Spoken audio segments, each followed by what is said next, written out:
கோதையின் பாமாலை 16. ஆண்டாள் தன் தோழிகளுடன் நந்தகோபனின் மாளிகைக்கு நுழைந்து வாயில் காப்பாளரிடம் அனுமதி கேட்கும் பாசுரம். நாயகனாய் நின்ற நந்தகோபனுடைய கோயில் காப்பானே, கொடி தோன்றும் தோரண வாயில் காப்பானே, மணிக்கதவும் தாழ்த்திரவாய். ஆயிர் சிறுமிய ரோமுக்கு அரை பறை மாயன் மணிவண்ணன் நென்னலே வாய் நேர்ந்தான். தூயோமாய் வந்தோம் துயிலெழ பாடுவான். வாயால் முன்ன மாற்றாதே அம்மா, நீ நேய நிலைக்கதவும் நீக்கேலோர் எம்பாவாய். 10 வகை நன்மக்களை எழுப்பி நந்தகோபன் கோயில் வாசல் வந்து சேர்ந்தாள் ஆண்டாள். நந்தகோபனுடைய கோயில் காப்பானே, எல்லோரையும் காப்பாற்றுகிறவனான கிருஷ்ணனுடைய கோயிலை காப்பவனே என்று அழைக்கிறாள். அந்த வாயில் காப்பான் ஆண்டாளை என்ன வேண்டும் என்பது போல் நோக்க, உள்ளே செல்ல அனுமதிக்க வேணுமாய் இவள் கூற, அவனும் சைகை காட்டி உள்ளே போங்கள் என அனுமதிக்கிறான்.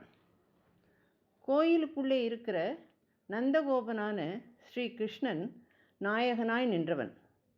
அர்ஜுனனுக்கு விஸ்வரூப சேவை கொடுத்தபோது சகல தேவர்களையும் கண்ணனின் திருமேனியில் கண்டதாக அர்ஜுனன் சொல்லி இருப்பதால் எல்லா தேவதைகளுக்கும் நாயகனாக நின்றவன் கிருஷ்ணன் என்பது தெளிவாகிறது. வெளி கோபுர வாசல் காப்பவன் அனுமதி தந்ததும் ஆண்டாளும் மற்ற கோபியர்களும் 2ஆம் வாசல் காப்பானை அணுகி கதவை திறக்கும்படி கூறுகின்றனர்.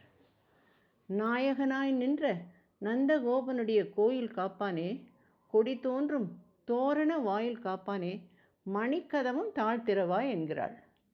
இவ்வளவு பேரும் உள்ளே இடம் இருக்குமா என்றான் 2வது கோயில் காப்பான். நாங்கள் இங்கேயே இருப்பதாக வரவில்லை, யமுனைக்கு ஸ்ரீ கிருஷ்ணனை அழைத்து போக வந்தோம் என்றனர் ஆண்டாளும் கோபிகைகளும். உங்களை கம்சன் அனுப்பினானா?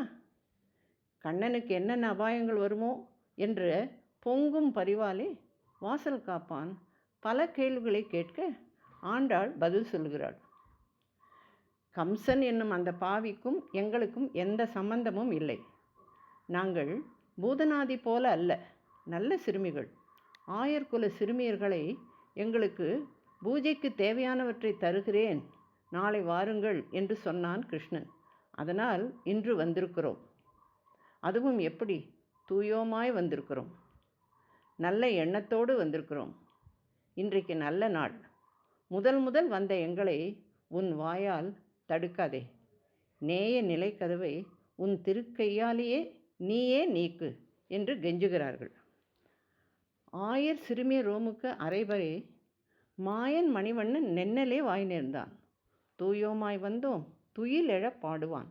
வாயால் முன்ன மாற்றாதே அம்மா, நீ நேய நிலைக்கதவும் நீக்கேலோர் எம்பாவாய். கதவுகள் அறிவில்லாதவைதானே, அவைகளுக்கு கண்ணனிடத்தில் எப்படி நேசம் வைக்கும்? அவநம்பிக்கையுடன் காவலன் நோக்க ஆண்டாள் அழகாக கூறுகிறாள்.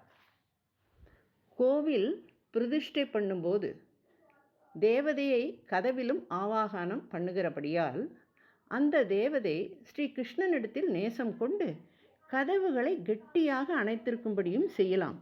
ஆகையால் எங்களால் திறக்க முடியாது. அதோடு வருகிறவர்கள் போகிறவர்கள் எல்லோரும் கதவுகளை திறந்து விடலாமா? யாருக்கு அதிகாரம் உண்டோ அவர்கள் தானே திறக்க வேண்டும். உனக்கு புண்ணியம் உண்டு, நீங்களே கதவை திறவுங்கள் என்றதும் அவனும் நேய நிலை கதவை திறக்க உள்ளே நுழைகிறார்கள் ஆண்டாளும் தோழிகளும். ஆண்டாள் எம்பெருமானார் திருவடிகளே சரணம்.